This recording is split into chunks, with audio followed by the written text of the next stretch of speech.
not dying. I'm changing. I'm saving something beautiful. And sometimes, my funny little doctor, you need to change too.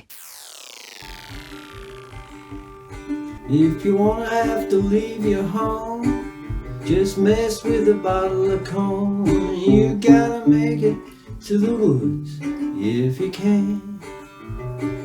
If you can, if you can, you gotta make it to the woods if you can.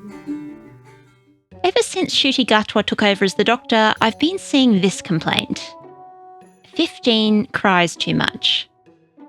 Or else, it's some version of this.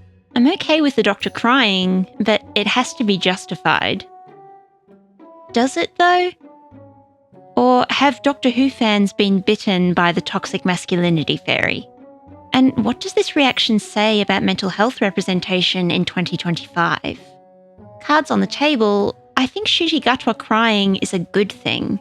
Today, I'm going to talk about the history of masculinity and mental health in Doctor Who, Joy to the World, and why the Doctor really needs a good cry.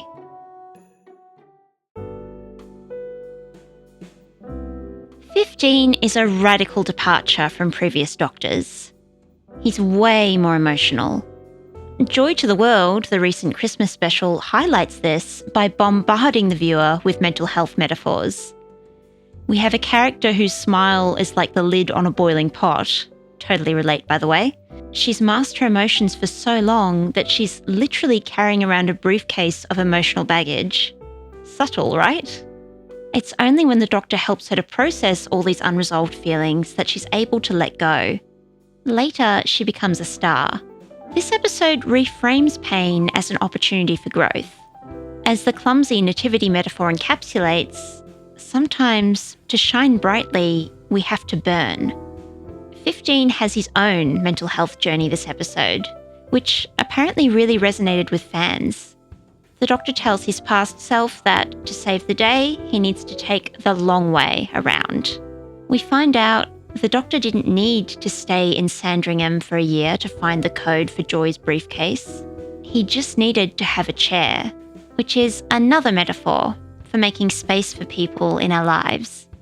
Ncuti's Doctor shows how vulnerability connects us. And him crying is part of this. Crying is a message to people around us that we need community. I came to help because of sadness. If you haven't guessed, I like this. I think mental health representation is important. If kids see a hero who can express himself however he needs to, whether that means crying or not, hopefully they'll feel free to do the same thing. So why don't people like the Doctor crying? I've seen fans argue that 15 crying every episode undermines the emotional weight. And yeah, I get this to an extent. If a character is having a stronger reaction than you, the audience, you might feel disconnected from the story. I don't think this is as big a problem as people are saying, though. The fact is, different people emote differently. And different plot lines will hit you personally a lot harder depending on your life experiences. That's so beautiful! We can't always expect to be perfectly in sync with the character on screen. So if 15 is crying and you're not, I don't think that's a problem. What I do think is a problem is when you aren't emotionally invested in the story at all. And this isn't a problem that's going to relate to Ncuti crying, it's related to the writing. To give you an example, I didn't really click with that scene in Joy to the World where Joy's mum is in the hospital because I could feel the hand of the author trying to cram as many warm and fuzzy Christmas feelings into the episode as possible. But what about those big climactic moments where the performer needs to go bigger to escalate the drama? Surely, if the Doctor cries every episode, those moments won't stand out, right? Well, that's easy. If this Doctor's baseline is crying, let him do something else. Ncuti has lots of other tools in his belt to make the audience feel, like the hysterical laughter and screaming in Dot and Bubble.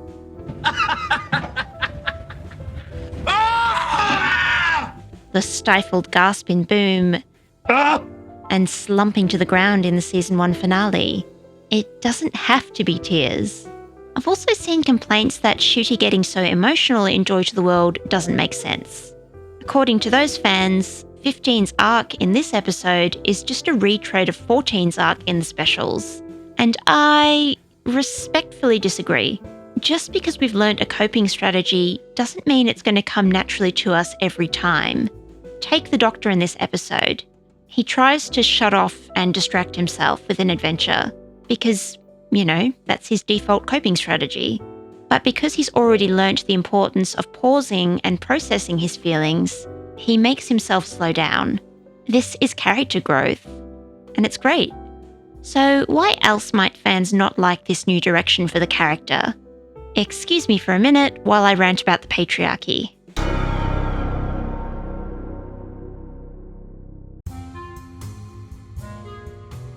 Men crying hasn't always been the norm.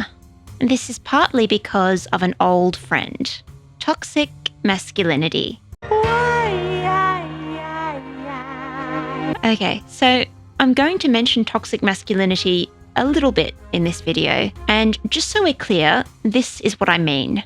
Toxic masculinity is a term used to describe unhealthy gender norms for men. Think about things like teaching men that they have to be tough and emotionally hardened all the time. Toxic masculinity can lead to lots of fun things like misogyny, homophobia, and mental illness. It is not men's fault, it's society's fault, and it's bad for everyone. To be clear, I'm not a man, obviously, and I'm not a psychologist, so I would never claim to understand men's experiences. I've only researched this as an outsider, and I'm just doing the best that I can. If you are a man, please share your experiences in the comments. I'm also definitely not saying that all men are toxic, but I do believe that how we are socialised affects our worldview. So consider this a useful jumping off point for today's conversation. All good? Cool. Now, let's look at the history of mental health and masculinity in Doctor Who. Is the Doctor a toxic male? I am talking and I'm not listening! I'm going to say no. I've rewatched a lot of classic Who lately. From what I've seen, Doctor Who has never really promoted toxic masculinity, but it hasn't exactly challenged it either. And the same, I'd say, is true of its mental health representation. It's always been progressive, but never groundbreaking. Depictions of mental health and emotions in the show have changed over time. In the 1960s, mental health barely gets a mention, and this makes sense considering that mentally ill people were just being given the same legal status as physically ill people back in the 60s. Not to mention, asylums were only just starting to be closed, which is kind of terrifying now that I think about it. Come the 70s and 80s, new mental health treatments enter pop culture. So, of course, they also pop up in Doctor Who. The Third Doctor talks about how mindfulness helped him feel better on his darkest day. And I found that the rocks weren't grey at all. They were red, brown, purple and gold. Those pathetic little patches of sludgy snow, they were shining white. The Fifth Doctor performs hypnosis on Tegan to explore her subconscious. Dreams are important, Nissa. Never underestimate them. Once a man fell asleep, dreamt he was a frog. When he woke up, he didn't know if he was a man who dreamt he was a frog, or a frog who was now dreaming he was a man. Then we have a really weird example with the Seventh Doctor, who actually performs a kind of exposure therapy on Ace, without her consent, to heal her childhood trauma. I told you I never wanted to come back here again. We all have a universe of our own terrors to face. I face mine on my own terms. The Doctor himself, though, is still limited in the range of emotions he can express throughout all of these eras. You killed Perry? I mean, yes, he does have emotions, or we wouldn't care, but his most vulnerable moments are contained to small asides or candid close-ups, and the performances by the actors are often restrained. Patrick? Doctor! No. They're all gone. I'll miss you too, Savage. The implication of this, whether it's intended or not, is that it's uncomfortable or inappropriate for the Doctor to get emotional. You feel weird, Doctor? Full of strange fears and mysterious forebodings? That's it. No, as a matter of fact, I don't. The companions, on the other hand, get to be as emotional as they like, and the Doctor is in loco parentis, looking after them. Now, I can already hear someone arguing that the Doctor is repressed not because he's a man, but because he's an alien. And yeah, that's true. But the thing is, guys, he's still human and male presenting. So the show is still perpetuating this trope seen across media that men are less emotional than women. So the Doctor fits the emotionally hardened stereotype. But what about other aspects of toxic masculinity, like aggression and toughness? The answer is, it depends. The first, third, and sixth Doctors are patriarchal figures. They are tougher. Six even uses violence against a companion, but we won't go there. The second, fourth, and seventh Doctors subvert the male hero stereotype. They actually run away from danger rather than run to it. You could say that by subverting the male hero this early in the series, the show has been fighting against toxic masculinity since 1966.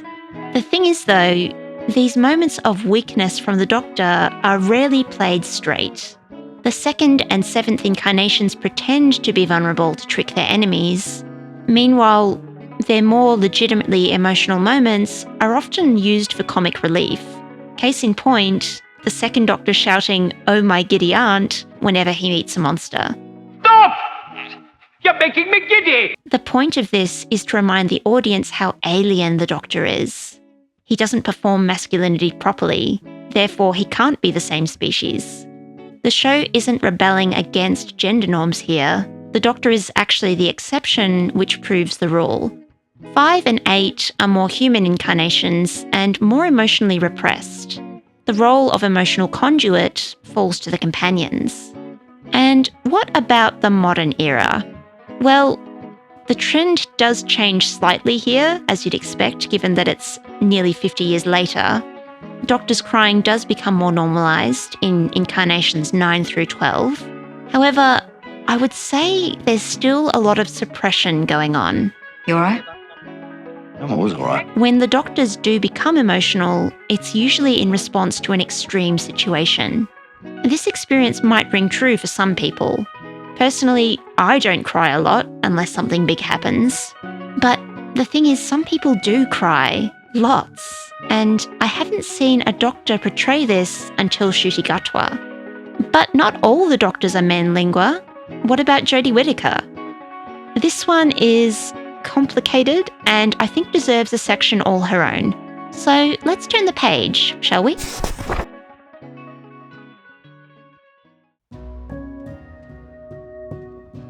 When Jodie Whittaker was cast, I remember two conversations coming up all the time. What would the first female Doctor wear, and how would she be different? Then we got a costume reveal.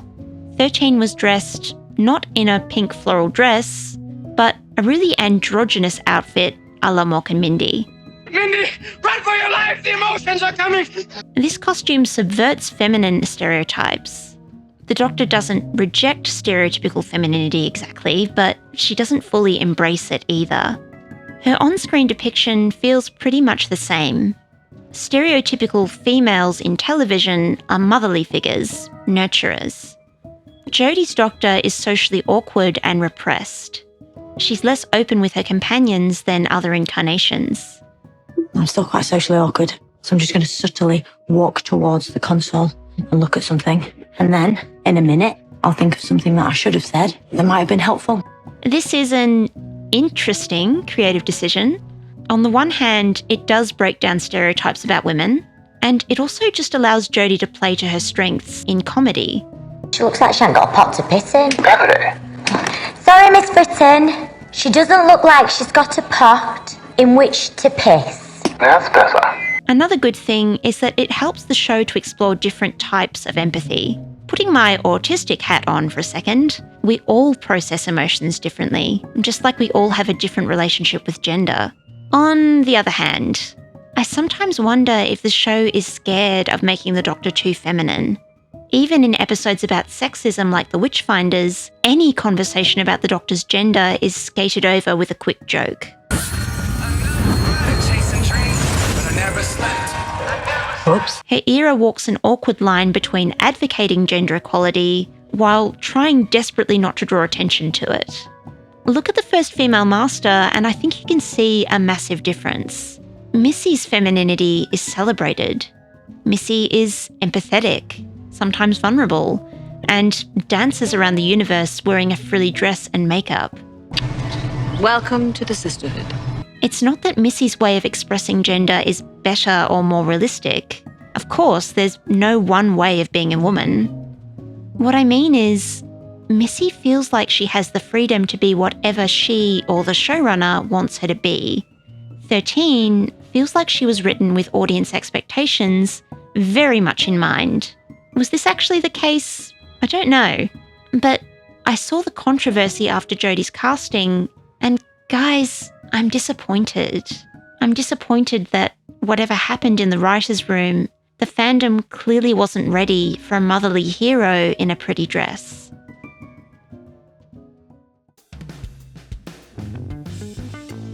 So representation aside, why do I want the Doctor to cry?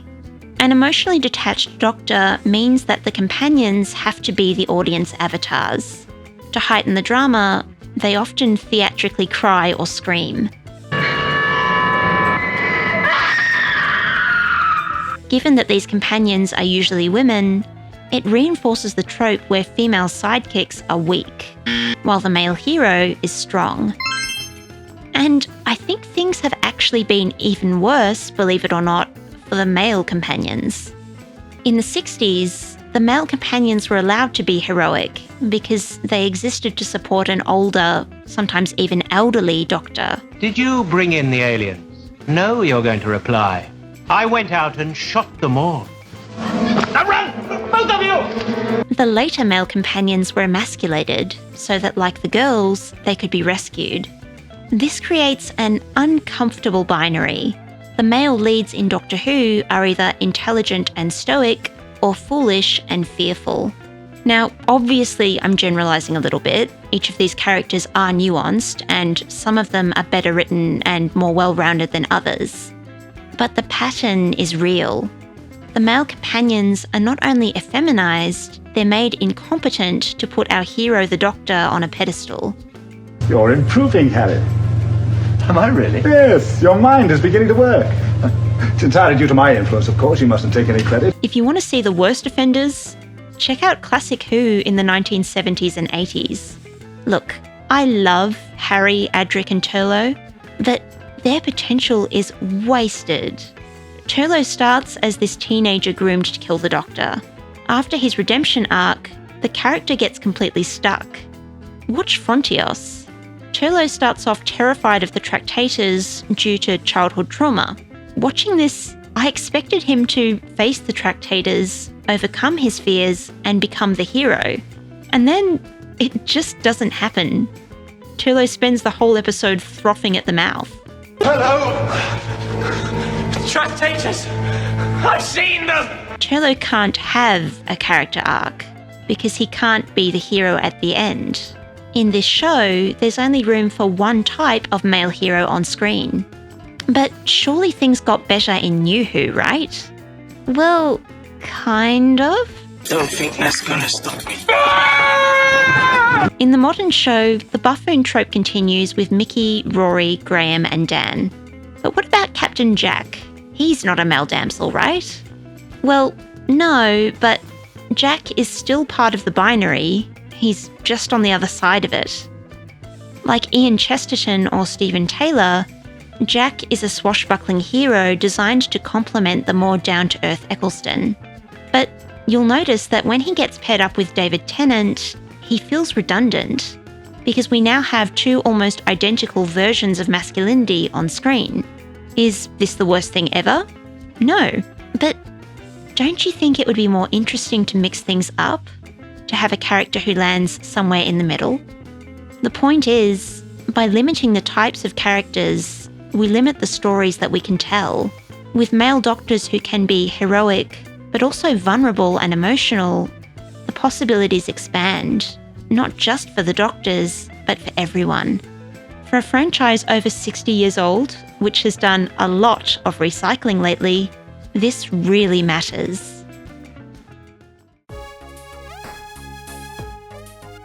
Weakness is a strength, not just because it breaks down stupid gender norms, but because vulnerability opens up a world of potential for stories and for characters. It's time to finally do away with this idea that boys don't cry. Thanks for watching Lingua Anomaly. Don't forget that overthinking is a superpower, and there is beauty in the way that you think. Which is another metaphor for making space for people in our lives. Did I just say space? Okay, so I'm going to mention What? The Fifth Doctor hypnotizes Tegan to explore her subconscious. Subconscious, that's a new word. That didn't make any sense. What? The later mate... Oh dear.